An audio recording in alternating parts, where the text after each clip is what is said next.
전 세계 탑 레벨의 무력 집단들, 그들이 가장 두려워하는 단 하나의 존재가 있었는데요. 그건 바로 오늘의 주인공 킬러 베드로. 그런데 놀라운 건 그런 킬러가 지금은 60세에 접어든 노인이라는 것이죠. 그리고 지금은 수천의 킬러에게 쫓기게 된 상황이었습니다. 그렇게 60세의 나이에 접어들어 헌책방을 운영하는 베드로, 그리고 이곳에 찾아온 한 여학생이 있었습니다. 중학교 교과서를 사러 왔다고 하는데요. 그렇게 책을 고른 후 계산을 하려던 찰나 갑자기 이 여학생은 베드로를 기습하기 시작합니다. 하지만 이를 다 눈치채고 있었던 베드로, 여학생이 가지고 있던 칼에서 피냄새를 맡았던 것이었는데요. 그렇게 여학생의 암살은 실패로 돌아갔고 또다시 베드로를 노리는 이들이 등장합니다. 여학생을 감싸며 이들에게서 도망치기 시작하죠. 이 과정에서 베드로는 부상을 입게 됩니다. 60세라는 나이는 속일 수 없듯이 몸이 따라주지 못했던 것이었죠. 사실 주인공 베드로는 이 업계에서 최고의 성과로 압도적 1위의 명성을 이룬 킬러였는데요.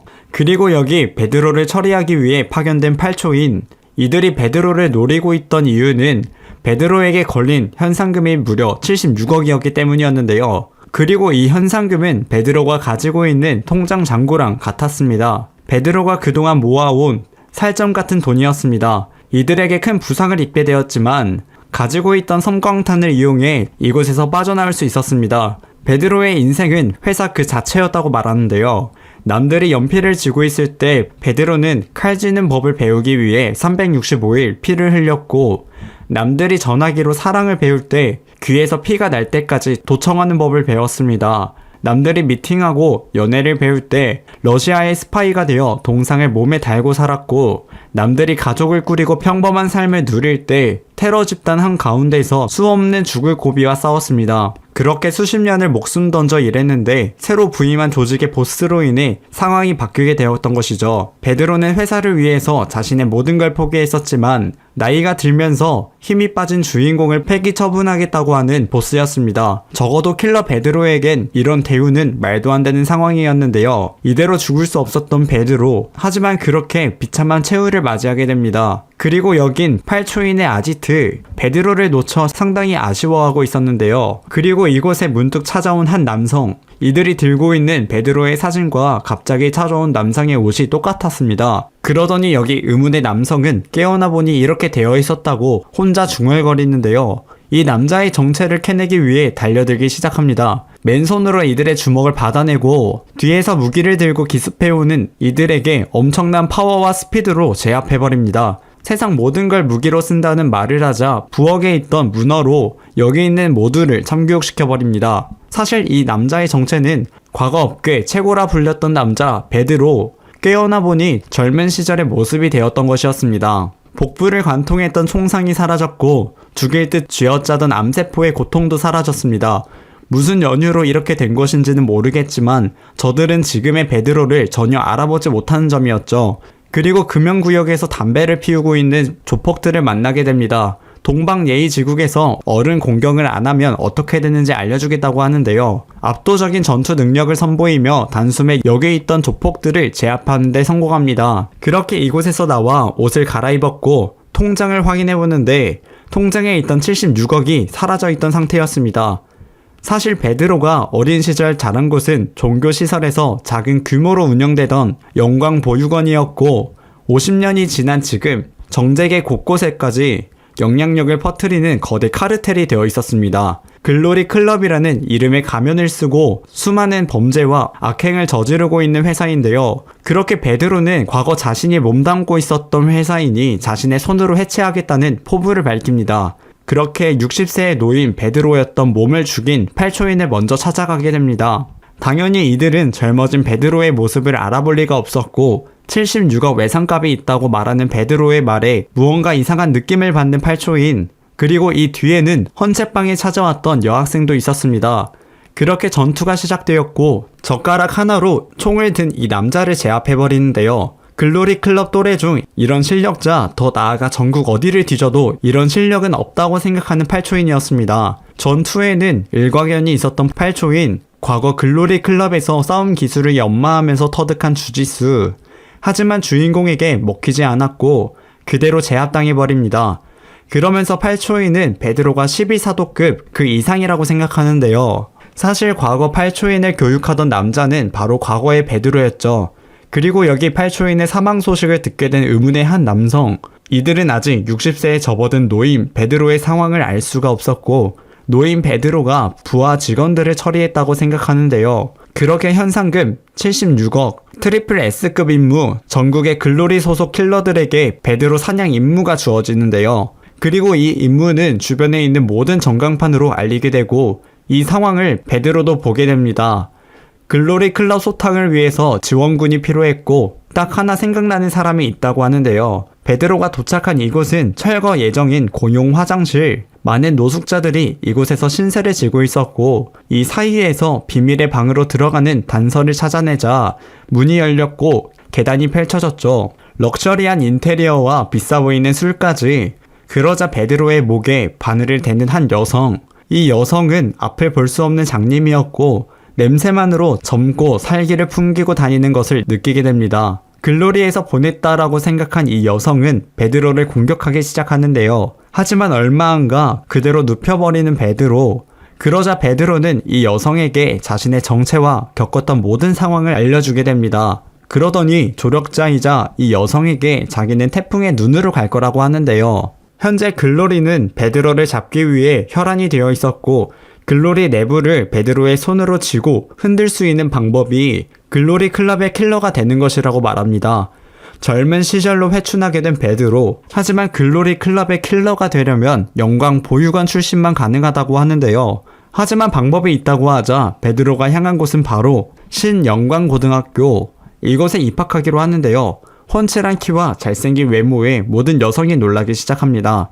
사실 이곳은 글로리 재단이 세운 신영광고등학교였고 겉보기엔 평범한 학교처럼 보이지만 이 학교의 존재 목적은 킬러 양성이었습니다. 이곳 어딘가에서 은밀하게 킬러들을 양성한다는 것을 알고 있었던 베드로는 글로리 클럽의 킬러가 되기 위한 유일한 루트인 킬러 심화반에 들어가고자 합니다. 그러자 베드로는 모두가 모여있는 곳에서 자신의 취미는 싸움이고 본인을 킬러라고 소개하는데요. 많은 이들이 경악을 금치 못했고 멀리서 베드로를 지켜보고 있는 진짜 킬러들. 그러자 제일 먼저 베드로의 앞에 나타난 양아치들이 있었는데요. 이 양아치 장이슬은 긴 세월 오직 한 여자만을 바라보았는데 이때 오해진이라는 학생과 사귄 지 22일째였고 그와 동시에 오늘 베드로에게 여친을 빼앗긴 남자가 되었습니다. 이를 복수하기 위해 주먹을 들이미는데 주먹 하나로 마포구를 제패한 이 남자 장이슬.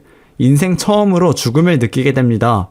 그리고 킬러 양성부에서 이 상황을 주시하고 있었는데요. 또 여기에는 베드로와 전투 경험이 있었던 조은별이 이 학교에 다니고 있었습니다. 그렇게 베드로가 먼저 은별이를 찾아갔죠. 사실 8초인과의 전투 이후 은별이를 살려주었던 것이었는데요. 사실 이 은별이의 이름은 가명이었고 진짜 이름은 이윤아였습니다.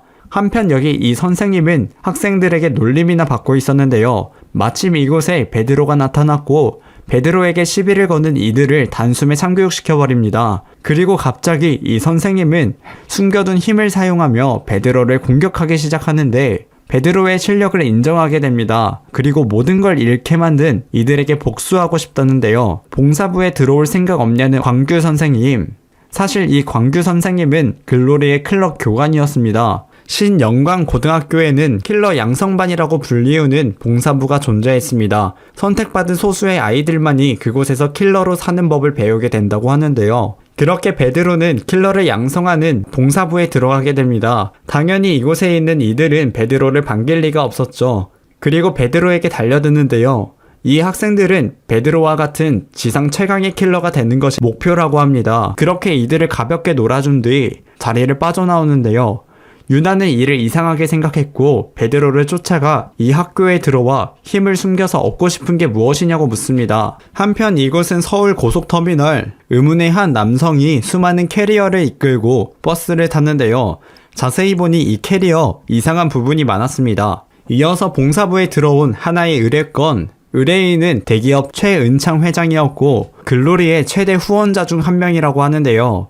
이번 의뢰를 성공한 팀은 회장님의 추천을 받아 봉사 자격증을 받을 수 있게 된다고 합니다. 다시 말해 정식으로 킬러가 된다고 하죠. 의뢰 내용은 바로 탈환이었고 최근에 10대들을 노린 납치 사건이 자주 일어나고 있었는데 문제는 이들이 납치한 아이들 중 하나가 최은창 회장의 외동 아들이었던 것이었습니다. 기다렸다는 듯이 이 의뢰건에 지원하게 되었고 납치 탈환 임무를 위해 놀이공원에 잔입하게 되는데요. 마침 이곳에서 회장님 아들의 에어팟 연결 알림이 뜨게 되었고 이 여자 화장실에서 알림이 뜬다는 걸 알게 되어 들어가게 됩니다. 그곳에서 다른 학교 여학생을 마주하였고 에어팟을 소지하고 있었는데요.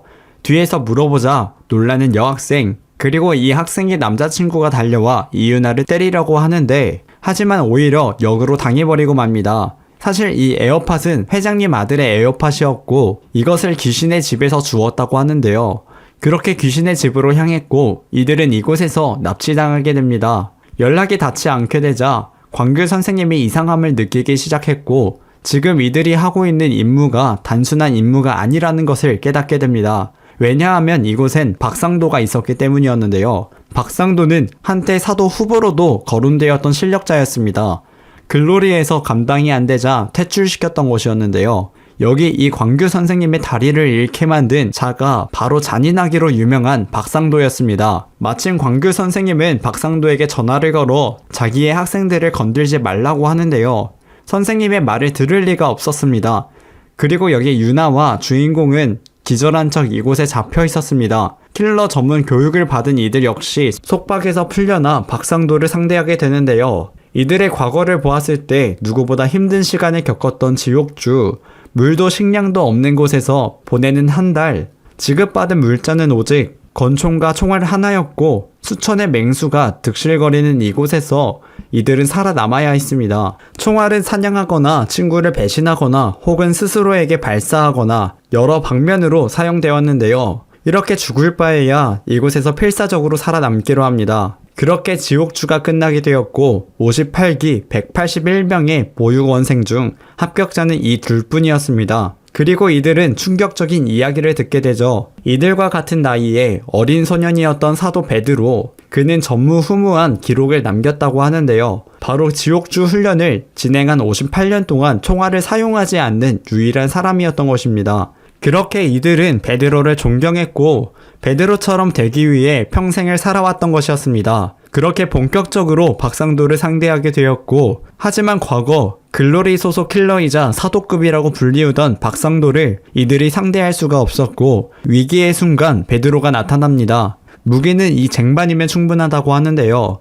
어리다고 봐주지 않겠다는 박상도, 전투가 시작되었습니다. 얼마 안가 이 쟁반이 반토막이 나버렸고 방패로 사용하던 쟁반을 칼로 만들어버립니다. 치열한 사투 끝에 박상도가 손을 쥐는 데에 필요한 모든 신경과 인대들을 끊어냅니다. 그리고 폭탄을 꺼내며 캐리어 속에 담겨진 아이들을 협박하기 시작하는데요. 하지만 이마저도 베드로가 제압해버리죠. 그리고 나타난 광규 선생님, 베드로를 포함한 이 학생들을 걱정해서 이곳까지 찾아온 것이었는데요. 그렇게 사건은 종료되었습니다. 납치되었던 아이들과 함께 최은창 회장의 아들도 무사히 구출되게 되죠. 그리고 박상도는 글로리 본사로 연행되어집니다. 이 일로 이들은 정식 킬러가 되었는데요.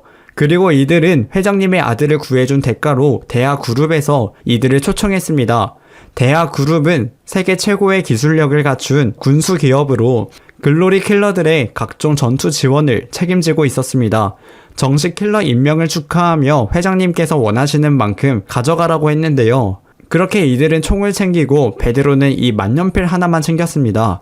그리고 갑자기 최은창 회장이 베드로만 찾기 시작하는데요. 그렇게 세계 최고 군수기업 대하그룹의 회장 최은창을 마주하게 됩니다. 그러더니 다짜고짜 베드로의 손자냐고 묻는데요. 과거 이곳은 남산, 이 남자는 최은창의 아빠이자 그룹의 선대 회장님인데요. 여기 묶여있는 이들이 지금의 최은창 회장이자 선대 회장의 아들을 납치했었던 것이었는데요. 이에 선대 회장은 아들을 구출하기 위해 최정예 부대 델타포스를 모스크바로 보냅니다. 하지만 그렇게 전멸해버리고 말죠. 그리고 선대 회장은 최후의 선택을 하게 되는데 영광성당에 찾아온 선대 회장 신부에게 자신의 아들이 납치되었다며 상황을 설명했고 대하그룹의 지원을 대가로 이들이 키운 12명의 사도 중 가장 강한 사도를 보내달라고 합니다. 그렇게 베드로가 모스크바로 향했었고 그렇게 이들을 제압해내며 선대 회장의 아들인 최은창을 구하는 데 성공하게 됩니다. 여기 이 유약한 꼬마가 늠름하게 자라 대하 그룹의 뒤를 이을 수 있게 되었던 것이었습니다.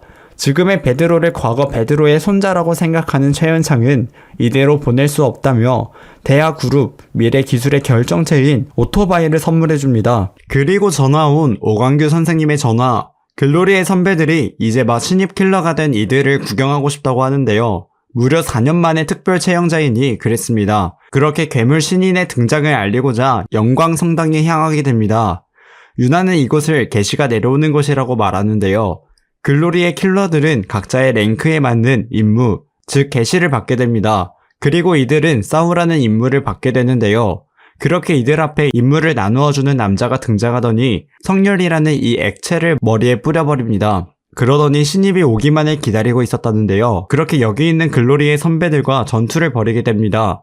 그리고 여기 이 남자는 평생 이 일을 해서 얻은 등급이 B급이었고 보통의 킬러는 이 정도만 되어도 별을 달았다는 소리를 듣는다고 합니다. 글로리의 D급은 일반인인 타깃인 임무를 맡게 됩니다. D급은 총 336명이었죠. 그리고 총 200명인 C급은 조폭 등 무력을 업으로 삼는 타깃을 상대해야 하고 총 100명인 B급은 킬러들끼리 충돌이 예상되는 임무에 투입되고 총 30명이 되는 A급은 국가 레벨급의 암살 임무를 맡게 된다고 하죠. A급까지는 인생을 내던지고 간다고 했을 때 S급은 절대 노력으로는 도달할 수 없다고 하는데요.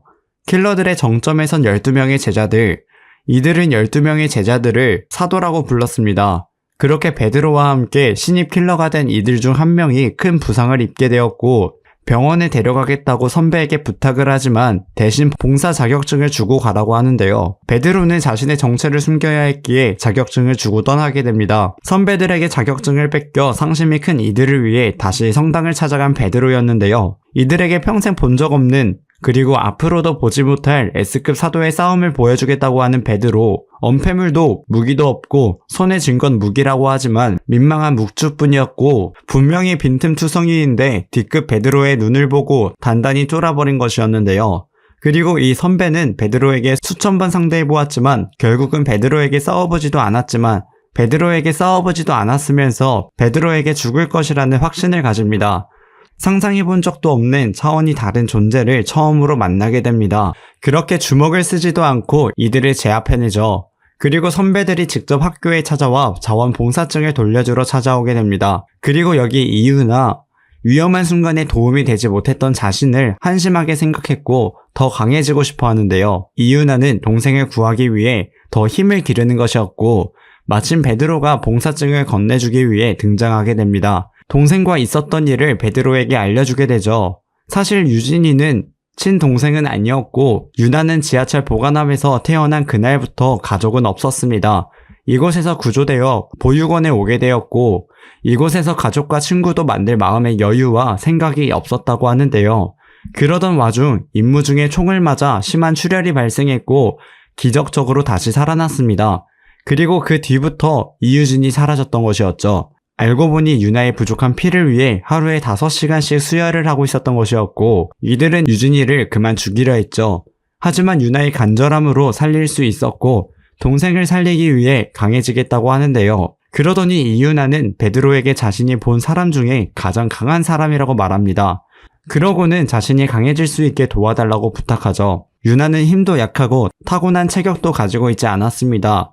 겁은 많은데 성미는 불같고 킬러를 하기엔 최악의 조건이었습니다. 하지만 유나에게는 킬러로서의 최고의 눈을 가지고 있다고 하는데요. 그동안의 전투에서 이유나는 베드로의 싸움을 눈을 뗀 적이 없었다고 하는데요. 마치 싸움에서 본 그 모든 기술들을 습득하려 하듯이 보고 있었다고 합니다. 그리고 유나의 동체 시력이 큰 장점이라고 말합니다. 그리고 유나의 수많은 단점들을 장점으로 뒤바꿀 무기이자 누구든 이길 수 있는 단 하나의 무기를 건넵니다. 이 무기, 승표를 제대로 다룬다면 스승 없이 혼자서도 잘 해낼 수 있다고 말하는 베드로. 승표는 우주의 대표적인 병장기이며 줄을 몸에 감아 적에게 던지는 방식이었습니다. 힘의 크기는 속도에 비례했고 던질 때 회전이 걸려 그냥 던질 때보다 파괴력이 좋았는데요. 또 하나 큰 장점은 칼이 언제 어디서 날아올지 적은 알 수 없었다는 것이었습니다. 또 다른 장점은 제각기 다른 5명을 죽이려면 총은 반드시 5발을 쏴야 하지만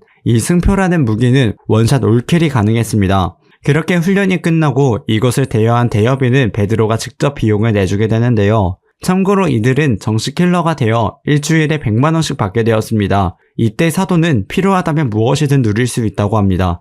사실 베드로가 이유나에게 이 무기를 알려준 이유는 따로 있었다고 하는데요. 이들의 인적사항을 모두 알고 있었던 베드로, 그리고 그곳엔 승표를 잘 다룰 수 있었던 비밀이 담겨져 있었습니다. 다음날 신입 킬러가 되면 반드시 받아야 하는 신체검사, 글로리가 운영하는 신영광병원에서 다양한 검사를 받게 되는데요. 베드로가 가장 신경 쓰였던 것은 바로 체열. 피를 뽑는 이유는 간단했습니다. 목줄을 채우는 것이라고 하는데요. DNA 지문과 같은 생체 정보는 젊어져도 변하지 않는데 혹시라도 조직을 배신하고 도망친다면 끝까지 찾아가 숨통을 끊기 위해 달아둔 목줄이었습니다. 그리고 이곳에 보관된 늙은 베드로의 DNA와 오늘 뽑은 젊은 베드로의 DNA가 같다는 걸 눈치채는 건 그야말로 시간 문제였습니다. 즉 베드로의 정체가 탄로나기 때문이었죠. 그리고 베드로는 이를 피하기 위해 병원을 폭파하겠다고 하는데요. 사실 이 신영광종합병원은 글로리 클럽이 운영하는 한국 최대 규모의 병원으로 겉보기엔 평범한 곳처럼 보이지만 의료사고로 위장된 암살, 부상당한 킬러 처치, 시신의 은닉, 은폐 등 킬러를 위한 병원이었습니다. 베드로의 DNA는 병원 데이터 센터에서 관리하고 있었고 그곳을 폭파시키겠다고 하죠. 하지만 그곳엔 사도 나다니엘이 지키고 있었는데요. 본업은 의사, 하늘이 준 선물 천재 의사라 칭송받았지만 이듬해 의료사고를 내고 잠적했습니다. 그리고 여기 리우에서 나다니엘에 의해 리우의 6개 갱단 그리고 세계 최고 수준의 군사경찰이 하루 만에 전멸당하는 일이 생겼습니다. 그만큼 엄청난 실력자였는데요. 그리고 베드로는 조력자의 도움으로 서울 한복판 전광판에 간접적으로 선전포고를 하게 됩니다. 사실 조력자이자 이 여자가 베드로를 돕고 있는 이유 중 하나는 50년간 베드로를 옆에서 봐오면서 계획한 임무에서 실패하는 꼴을 본 적이 없었기에 신뢰를 하고 있었다고 하는데요. 그렇게 이 광고로 인해 글로리에 속한 D급 위주의 킬러들은 베드로를 맞이할 준비를 하고 있었고 그리고 이 사이에 베드로도 함께 하는데요. 이들의 작전을 듣게 됩니다. 베드로 잡는 베드로 작전이 시작되었죠. 한편 이곳은 최고 보스가 있는 곳인데요. 여기에 육군 참모 총장도 있습니다. 그러자 글로리의 새로운 보스의 자질을 의심하는데 바로 참교육해주더니 자신이 만든 걸작과 글로리의 이전 보스이자 아버지의 걸작인 베드로 중 붙으면 누가 이길지 궁금해하고 있죠. 다시 돌아와 베드로는 나다니엘을 찾으러 향합니다. 그리고 이곳에 이유나가 있었는데요. 동생이 이곳에 있기에 병문안을 왔다고 합니다. 그렇게 얼마 후 베드로는 사도 나다니엘을 마주하게 됩니다. 그러자 병원의 모든 입구를 봉쇄했고 위장을 한 베드로는 나다니엘의 수행원으로 함께 실험실에 들어가게 됩니다. 사람을 가지고 실험을 하고 있던 나다니엘, 그러자 나다니엘은 베드로에게 강한 사람을 좋아한다고 하는데요. 그래서 강자들의 근육과 힘줄 세포 하나하나까지 모두 자신의 손으로 찢고 뜯고 가죽을 벗겼다고 하는데요. 꼭 뛰어넘고 싶은 남자가 있었기 때문이라고 밝힙니다. 그리고 현재 위장한 베드로에게서 가능성을 봤다고 합니다. 그러자 자신의 은총을 받으라고 하며 A급 더 나아가 자신과 같은 사도가 될 수 있다고 말하는데요. 이후에 베드로는 신체 검사를 위해 피를 뽑았던 DNA 검사 결과지를 바꿔치기 위해 나다니엘의 방으로 잠입했습니다. 하지만 마침 이곳에 나다니엘이 나타났고 베드로의 행동을 들키게 됩니다. 하지만 가까스로 이곳에서 별 탈 없이 탈출하게 되죠. 이 세상의 강자란 강자는 모두 찾아서 쓰러뜨린 남자 나다니엘. 하지만 이들은 하나같이 베드로가 있는 한 최고가 될 수 없다고 하는데요. 나다니엘은 베드로의 정체가 궁금했습니다. 하지만 베드로를 만날 수가 없었죠. 그러자 나다니엘은 이유나를 방에 불렀는데요. 같은 사도조차 목숨을 장담기 어려운 상대를 만나고도 이렇게 살아남은 건 베드로와 어떤 거래를 했다는 것으로 생각했고 이중 스파이로 의심하기 시작합니다. 그리고 유나에게 유나의 동생을 살려주겠다고 제안을 하죠. 영광병원에서 개발한 45억짜리 혈청 주사 하나면 모든 병을 다 낫게 해준다고 하는데요. 그렇게 이유나는 베드로를 부르게 됩니다. 그렇게 당일이 되었고 영광병원 안에 침투된 B급 이상의 킬러들이 잠복 중이었고 나다니엘도 모든 상황을 지켜보고 있었는데요. 하지만 베드로는 약속된 장소에 나타나지 않았습니다. 사실 이유나가 베드로에게 말한 장소는 다른 곳이었는데요. 그동안 베드로와 함께 식사를 하며 즐거움을 알게 되고 누군가와 즐거운 시간을 공유하고 불안한 순간에 누군가에게 의지한 것, 그리고 자신이 무엇을 잘하는지 진지하게 고민해준 누군가는 베드로가 처음이었고 베드로를 배신할 수 없었습니다. 그렇게 이 장소에 베드로가 나타나지 않자 이유나는 나다니엘에게 사실을 털어놓게 되고 분노한 나다니엘은 이유나를 죽이려 했습니다. 하지만 바로 그때 병원 내 화재 경보가 발생했고 병원 내 모든 문이 닫히게 됩니다. 그리고 당당히 적진 한가운데로 들어오는 베드로, 그렇게 여기 있는 모든 킬러가 김순구라는 가명을 쓴 남자 베드로를 상대하게 됩니다. 그러자 소화전에 있는 물을 발사하기 시작하는 베드로, 그리고 수동 제세동기를 사용하면서 물에 맞은 모두가 감전되어 쓰러지게 됩니다. 그리고 남은 이들을 모두 상대하게 되며 총 100명을 쓰러뜨리는 데 성공하게 되죠. 그리고 최종 보스인 나다니엘이 등장하게 되는데요. 그렇게 치열한 싸움이 시작되었고 베드로에게 당하는 나다니엘, 하지만 더욱 진화하는 나다니엘이었습니다.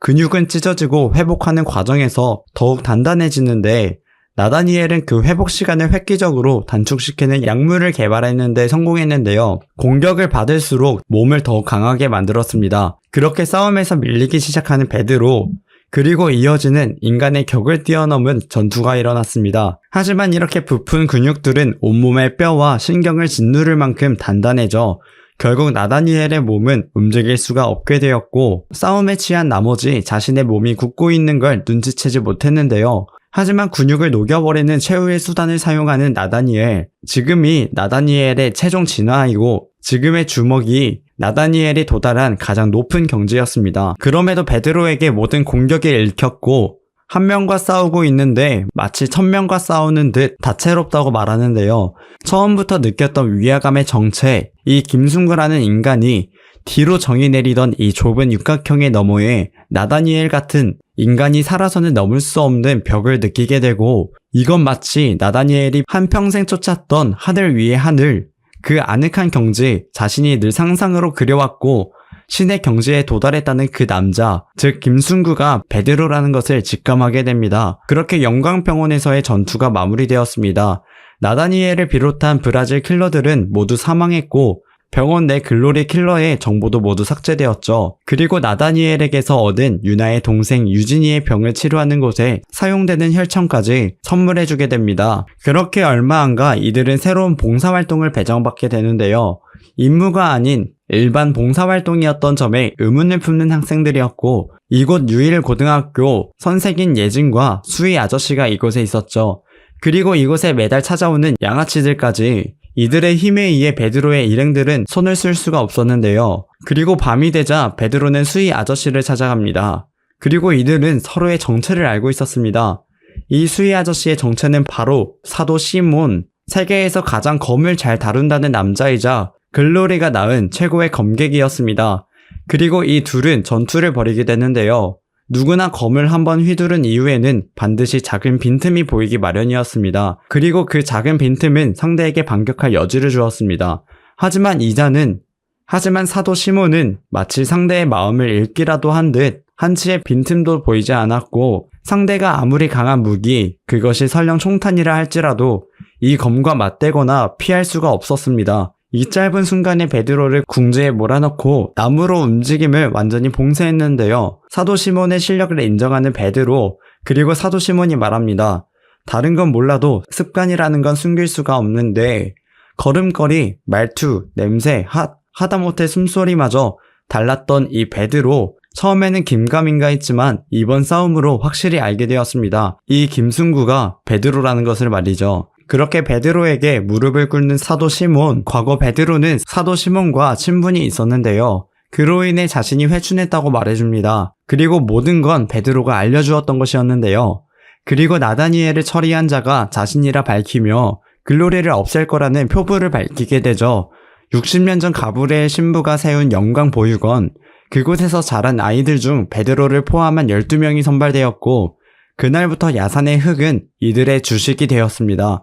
모든 하루가 생존을 위한 사투가 되었고 그렇게 인간 이하의 취급과 함께 지옥 훈련을 받으며 살아남은 12명은 국가의 비밀 특수유언 12사도로 육성되었고 어느덧 글로리와 12사도는 전 세계에 영향을 끼칠 만큼 성장해 있었습니다. 그러던 어느 날 어떤 일이 터져버렸는데 영광 보육원의 한 어린 남자아이가 들어왔습니다. 무슨 이유에서인지 신부님이 이 아이를 양아들로 삼은 것이었는데요. 시간이 흘러 이 아이는 왕관을 탐내기 시작했고 기어이 왕관을 자신의 머리에 스스로 얹게 됩니다. 그리고 이 상황에 극심하게 분노하는 시몬과 이를 막는 베드로, 그렇게 이 남자의 손에 빨려 들어간 글로리는 순식간에 피와 비리로 얼룩진 더러운 킬러 조직으로 타락되었던 것이죠. 그리고 무력했던 그때의 베드로는 지금 젊음이라는 최고의 무기를 얻게 된 것이었습니다. 그렇게 이 왕국을 무너뜨리겠다는 베드로였고, 사도 시몬과의 만남을 끝내고 베드로와 그의 일행들은 이곳을 떠나게 됩니다. 그리고 곧바로 사도 시몬을 찾아온 또 다른 손님이 있었는데요. 이들은 새로운 글로리가 들인 또 다른 사도들이었고,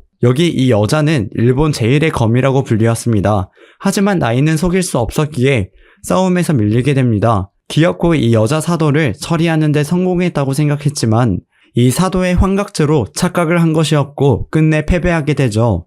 그리고 이들은 베드로에게 선물을 남기게 되는데요. 그것은 바로 사도 시몬의 잘린 팔이었고, 이에 분노한 베드로는 진짜 귀신에게 가장 고통스러운 죽음을 선사해 줄 거라고 말합니다.